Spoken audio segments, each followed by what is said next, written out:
Good morning students. Last video lecture में हमने practice set 1.1 start किए थे। क्वेश्चन नंबर 3 का फर्स्ट हो गया था। आज हम पढ़ने वाले क्वेश्चन नंबर 3 का सेकंड क्वेश्चन, जिसमें दिया है D of distance R S 8 दिया है, डिस्टेंस एस टी 6 दिया है, डिस्टेंस आर टी 4 दिया है। तो हमने पढ़े थे कि डिस्टेंस में कोलिनियर है या नहीं, ये देखने के लिए हम क्या करते हैं, दो छोटे डिस्टेंस जो दिए होते हैं उनके एडिशन करते हैं और उनका जो आंसर आता है वो जो बड़े डिस्टेंस के इतना अगर आता है तो हम बोलते हैं पॉइंट्स आर कोलिनियर। तो अभी हम देखते हैं सेकेंड क्वेश्चन का एक्सप्लेनेशन। देखते हैं, distance R S is equal to 8 दिया है, डिस्टेंस एस टी 6 दिया है, डिस्टेंस आर टी 4 दिया है। तो हमने लिख लिए सॉल्यूशन में distance R S equal to 8, distance S T is equal to 6, distance R T 4। अब इन तीनों डिस्टेंस में से ये दो डिस्टेंस है वो छोटे हैं, इसलिए हम क्या करेंगे, इन दोनों के एडिशन करेंगे। सो हमने लिखा distance S T plus distance R T is equal to S और टी में का डिस्टेंस दिया है 6 प्लस आर और टी का डिस्टेंस दिया है 4, इसलिए 6 प्लस 4। सो ये as it is equal to, इनके एडिशन का आंसर आ गया 10। लेकिन डिस्टेंस आर एस कितना दिया है 8, तो हमने यहाँ लिखा distance R S is equal to 8। अब इन दोनों के एडिशन का आंसर आता है 10 और ये जो बड़ा डिस्टेंस है वो दिया है 8, तो ये इक्वल है क्या, नहीं। इसलिए हमने लिखा distance S T plus distance R T is not equal to distance R S. So जब ऐसा नॉट इक्वल टू मिलता है तब हम क्या लिखते हैं, therefore points are comma S and T R not collinear. मराठीमध्ये लिहायचं, म्हणून ये सारे स्टेप्स मराठी मीडियम वाले ऐसे के ऐसे लिखेंगे, सिर्फ ये जो एक लाइन है इसकी जगह पे आपको लिखना है, म्हणून R comma S comma T हे एक रेषीय बिंदु नाहीत। अब हम देखेंगे थर्ड, उसमें सेम सारे एग्जाम्पल्स में हमको सेम करना है, छोटे डिस्टेंस के एडिशन करना है। इज इक्वल टू अगर हमको बड़ा डिस्टेंस मिलता है तो कोलिनियर और नहीं मिलता है तो नॉट कोलिनियर। थर्ड में दिया है distance A B 16, C A 9, B C 7। So हमने लिख दिया ए B 16, C A 9, B C 7। फिर ये 9 और 7 छोटे डिस्टेंस है तो हम उनके एडिशन करेंगे। उनके एडिशन करने के बाद हमको 16 मिल रहा है और हमारे पास ए और बी का डिस्टेंस भी कितना है 16, तो हमने वो भी लिख दिया distance A B is equal to 16। So इन दोनों के एडिशन और ये डिस्टेंस सेम आ रहा है, यहाँ पे इज इक्वल टू लिखे, therefore points A B and C are collinear. मराठीमध्ये काय लिहायचं, म्हणून ए कॉमा बी आणि सी हे एक रेषीय आहेत। अब जब कोलिनियर मिलता है तो हमको बिटवीननेस दरम्यानता सांगायची असते, इसलिए हम यहाँ पे लिखेंगे। अब देखो यहाँ पे देखो सी ए और बी सी, दोनों में भी सी सी कॉमन है, इसीलिए क्या आएगा, और बड़ा डिस्टेंस क्या बोला है ए बी। सो बड़ा डिस्टेंस हम रखेंगे ए बी और बीच में कौन आएगा सी, इसलिए ए common A dash C dash B, यानी ए और बी के बीच में कौन है सी। एग्जैक्टली सेम वे से हम फोर्थ एग्जाम्पल करेंगे। डिस्टेंस एल एम दिया है 11, एम एन दिया है 12, एन एल दिया है 8। अब 11, 12 और 8 में से सबसे बड़ा 12 है, तो जो दिया था वो हमने पहले लिख लिया। सबसे बड़ा 12 है तो उसको अलग रखेंगे, दो छोटों के एडिशन करेंगे। So distance L M plus distance N L is equal to 11 plus 8। 11 plus 8 का आंसर आता है 19, पर डिस्टेंस एम एन तो उन्होंने 12 दिया है, तो 19 और 12 अलग अलग है, इसलिए दिस दो डिस्टेंस के addition is not equal to distance M N and therefore points L M N are not collinear. मराठीमध्ये लिहायचं, L comma M comma N हे एक रेषीय नाही। फिफ्थ एग्जाम्पल, फिफ्थ एग्जाम्पल में सारे एग्जाम्पल्स में आपको सेम ऐसे ही प्रोसीजर करना है, छोटे डिस्टेंस के एडिशन करना है। तो जो दिया था वो हमने लिख लिए, छोटे डिस्टेंस यहाँ पे कौन है 7 और 8, इसलिए हमने लिखा Y Z plus distance X Z is equal to 7 plus 8। 7 plus 8 की एडिशन आती है 15, और हमने यहाँ पे जो अलग रखा था उसका भी आंसर 15 है, distance X Y is equal to 15। Therefore distance Y Z plus distance X Z is equal to distance X Y. Therefore हम क्या लिखेंगे, पॉइंट एक्स वाई जेड ये कोलिनियर है, म्हणून X comma Y comma Z है एक रेषीय है। और जब हमको कोलिनियर मिलता है तब हम बिटवीननेस लिखते हैं। तो यहाँ पे देखो ये जेड जो दो इसमें सेम है, तो डेफिनेटली एक्स और वाई एंडिंग पॉइंट रहेंगे और बीच में कौन आएगा जेड, इस तरीके से। So Z lies between X and Y. X dash Z dash Y.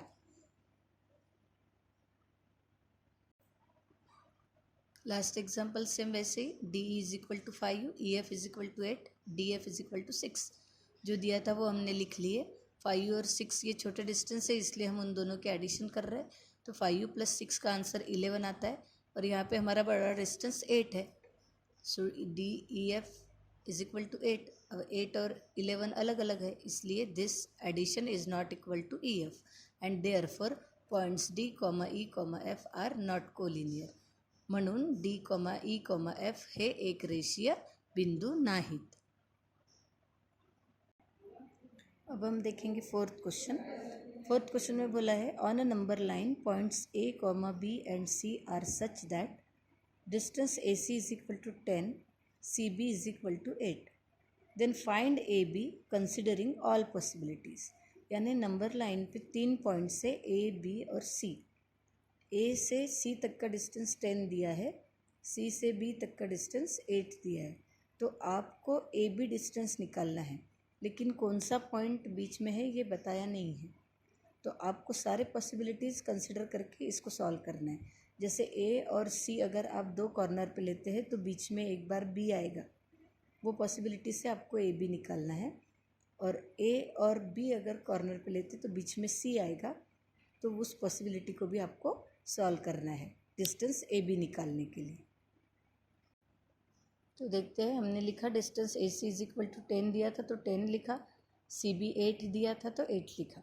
अब पहली पॉसिबिलिटी हम लेते हैं कि C lies between A and B, यानी अगर ए इधर लिया मैंने और बी इधर लिया, 2 कॉर्नर पे 2, ये हो गया ए एंड ये बी।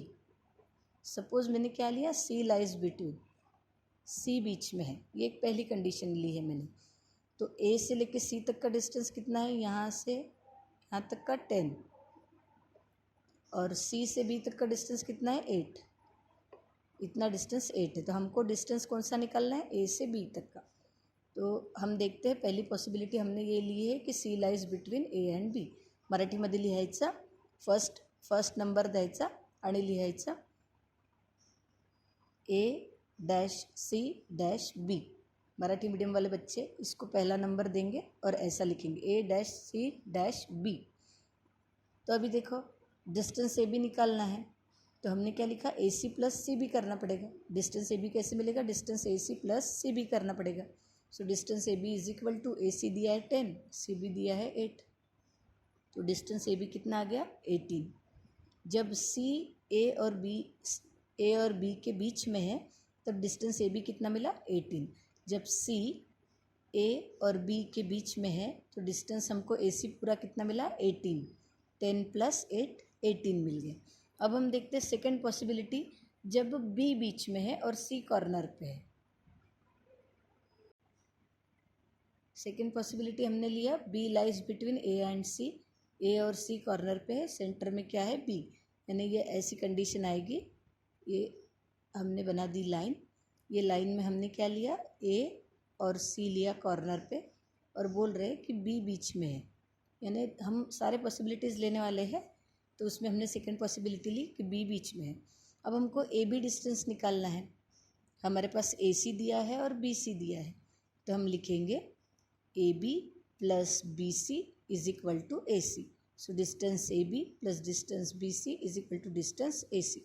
मराठी मीडियम वाले इसको सेकंड नंबर देंगे और ये लिखेंगे लाइन, और उसके बाद पूरा as it is. So distance A B वैसे ही रखेंगे हम। बी सी की वैल्यू है हमारे पास 8, तो डिस्टेंस बी सी की जगह पे हमने 8 लिख दिया। उसके बाद ए सी की वैल्यू है हमारे पास 10, तो 10 लिख दिया। डिस्टेंस ए बी निकालना है तो उसको एक साइड में रखेंगे और नंबर को शिफ्ट करेंगे। इधर ऑलरेडी 10 है, +8 इधर शिफ्ट हो गया तो -8। सो डिस्टेंस ए बी क्या मिल गया 2। When B lies between A C, distance A B कितना मिला 2। जब हमने देखा सी बीच में था तो ए बी डिस्टेंस कितना मिला हमको 18 मिला। क्यों, क्योंकि 10 + 8 हो गया 18। अब हमने बी बीच में लिया है, तो बी से लेके सी तक 8 है और पूरा डिस्टेंस 10 है, तो 10 में से ये 8 माइनस करोगे तो 2 ही मिलेगा। तो इस तरीके से हमने सेकंड पॉसिबिलिटी ली। अब थर्ड पॉसिबिलिटी जो है वो हम ले नहीं सकते, क्यों, क्योंकि ए सी डिस्टेंस उन्होंने यानी थर्ड पॉसिबिलिटी में क्या आएगा, थर्ड पॉसिबिलिटी में ए को बीच में लेना पड़ेगा, लेकिन सबसे बड़ा डिस्टेंस तो 10 है, तो थर्ड पॉसिबिलिटी पॉसिबल नहीं होगी। अगर मैं लेती हूँ ए सी इधर और बी इधर, ये लिया मैंने बी और ये लिया सी और ये लेते हैं ए, तो ए से लेके बी तक का डिस्टेंस 10 बोला है और बी से लेके सी तक का डिस्टेंस 8 बोला है। ये पॉसिबल हो सकता है क्या? नहीं, क्योंकि यहाँ से यहाँ तक का डिस्टेंस ही तो 10 है, तो बी से लेके सी तक के 8 कैसे होगा? इसलिए ये जो कंडीशन है ये पॉसिबल नहीं है।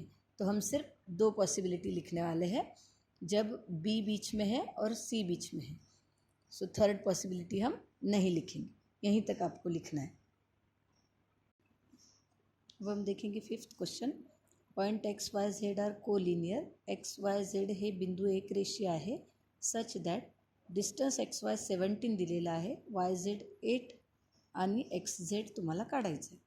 अब कोलिनियर दिया है उन्होंने, यानी ये तीनों पॉइंट्स एक ही लाइन में आने वाले, लेकिन कौन सा पॉइंट बीच में आएगा ये उन्होंने नहीं बताया है और आपको एक्स जेड निकालने को बोला है। तो हम क्या करेंगे, एक्स जेड निकालने के लिए जो भी पॉसिबिलिटीज़ है वो सारे पॉसिबिलिटीज़ कंसिडर करके हमको सॉल्व करना पड़ेगा, क्योंकि सिर्फ कोलिनियर बताया है, सेंटर में कौन है, बिटवीननेस उन्होंने नहीं बताई है।